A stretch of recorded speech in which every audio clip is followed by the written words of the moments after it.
Cuando pensamos en las grandes mentes que mueven los trillones de dólares en Wall Street, solemos imaginar a lobos con trajes a la medida, tomando decisiones en cada instante de tiempo y gritando órdenes de compra y venta. Sin embargo, la realidad muestra que las reglas del mundo financiero no las dictó un trader, las estructuró un académico financiero. El día de hoy vamos a hablar de un gran matemático y economista, el hombre detrás de un libro vital, aquel que es lectura obligatoria para cualquier trader cuantitativo moderno. Veremos cómo este matemático ordenó el caos financiero y luego nos meteremos de lleno en la teoría pura para entender cómo sus modelos cambiaron las finanzas para siempre. Esta es la vida de John Hull.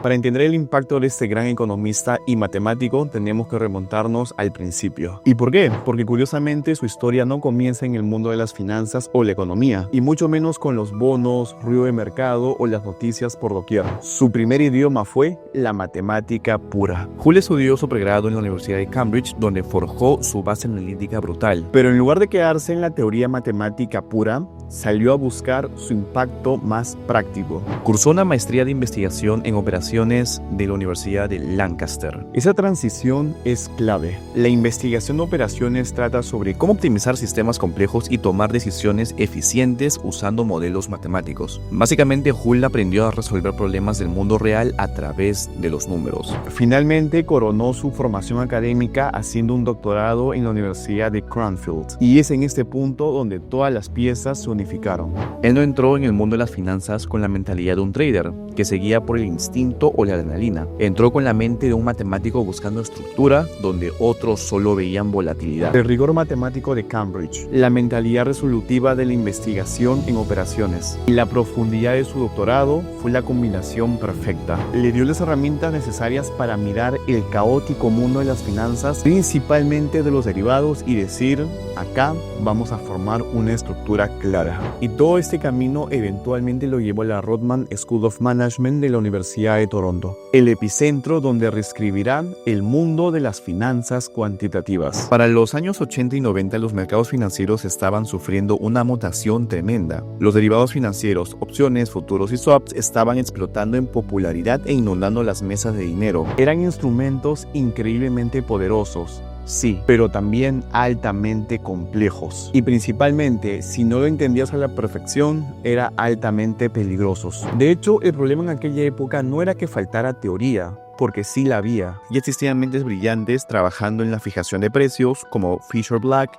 Myron Scholes y Robert Merton, el cual hicimos un video que dejaremos acá arriba. El verdadero problema era la barrera del idioma. El conocimiento cuantitativo estaba completamente disperso en diferentes papers y muchas veces incomprensible para la gente que hacía finanzas, principalmente para aquellos que tradeaban con derivados financieros, bonos, etc. Había un abismo gigante entre la matemática estocástica de la academia y la toma de decisiones en Wall Street. Ahí donde John Hull da el primer golpe sobre la mesa. Y en 1989 publica su obra cumbre, Options, Futures and Other Derivatives. Lo que logró no fue simplemente escribir un libro de texto más, provocó una verdadera revolución pedagógica para aquel entonces. Hull hizo algo que parece sencillo, pero es una tarea titánica. Estandarizó el conocimiento de aquella época. Tomó los modelos complejos, agarró la matemática más abstracta y la tradujo. La hizo accesible y estructurada y sobre todo aplicable en el mundo real. Construyó el puente definitivo. De repente los economistas y analistas ahora tenían un manual bastante claro, paso a paso, para entender cómo ponerle precio tanto al riesgo y a la incertidumbre. Hull democratizó las finanzas cuantitativas, permitiendo que nuevas generaciones profesionales pudieran modelar lo que antes parecía magia negra matemática. No por nada, hoy en día, si entras a la oficina de cualquier analista de riesgos o quant en cualquier centro financiero del mundo, es casi seguro que verás una copia del libro en este escritorio. Ahora sí, entremos de fondo al modelo de Hull y cómo esto lo aplicó. Pero antes de todo, tenemos que entender el problema que resolvió primero.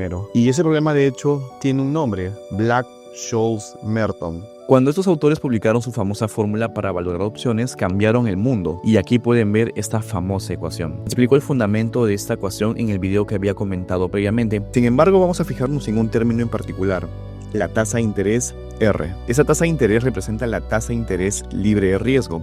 En el modelo original de Black-Scholes, esa tasa de interés se asume como una constante, es decir, el modelo asume que desde hoy hasta que venza este contrato, 6 meses o un año, la tasa de mercado no se va a mover ni un solo milímetro. Y claro, como cualquier persona puede intuir, o si has visto un gráfico de cualquier tipo de variable, puedes asumir de que la tasa de interés no es fija en el tiempo, o de hecho casi ninguna variable es constante en el tiempo. En el corto plazo, digamos, una opción a 30 días, asumir una tasa de R constante no hace mucho daño, de hecho. Sin embargo, ¿qué pasa si es 5, 10, 15 o 20 años? Realmente esa línea recta pierde sentido por completo. Las tasas de interés suben, bajan, etc. Dado que responden a variables como la inflación, crecimiento económico, expectativas, entre otros.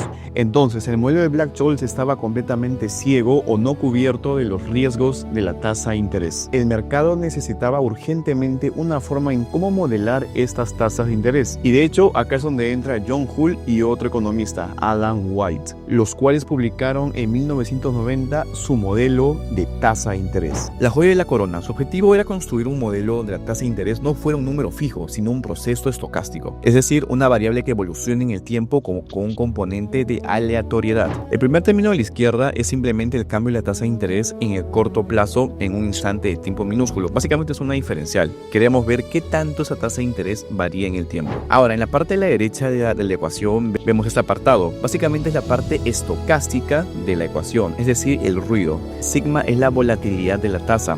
Diferencial de WT representa el proceso de Wiener, un movimiento browniano, lo cual explicamos también en otro video. Básicamente esa es la fuerza que empuja las tasas de interés de forma aleatoria hacia arriba o hacia abajo, simulando los shocks de mercado. Sin embargo, si solo tuviéramos números negativos, las tasas de interés podrían irse hasta el infinito o incluso tomar valores negativos, lo cual lógicamente no tiene mucho sentido. Y es aquí donde el término central toma mayor relevancia. Ese bloque representa la reversión a la media. La letra alfa es la velocidad de reversión. Nos dice que, aunque el mercado sea caótico, las tasas de interés actúan como si estuvieran atadas a una banda estática. Si las tasas suben demasiado por una crisis, eventualmente los bancos centrales intervendrán y esta banda elástica jalará la tasa de regreso hacia su nivel de equilibrio de largo plazo. Y finalmente, el toque interesante viene en el término θ. Hicieron que este parámetro dependiera del tiempo. Matemáticamente esto permitía calibrar el modelo perfectamente con la curva de rendimientos que se observa hoy en el mercado.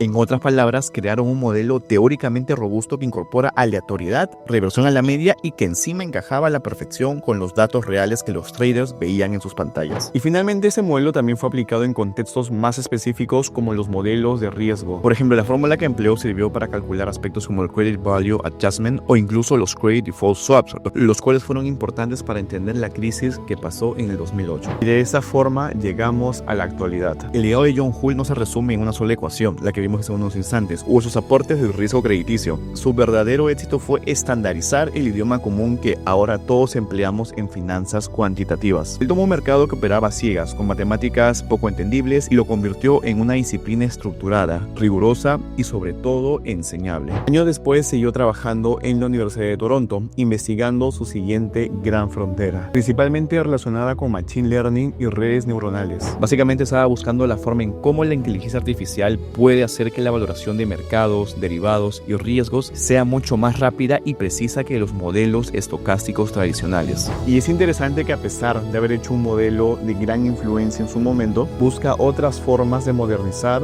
su enfoque pasado. De este modo, el 31 de enero del 2026, fallece John Hull a los 79 años de edad. Sin embargo, su legado ha sido más que exitoso, dejando grandes huellas en las finanzas cuantitativas, estudiantes y en el mundo académico.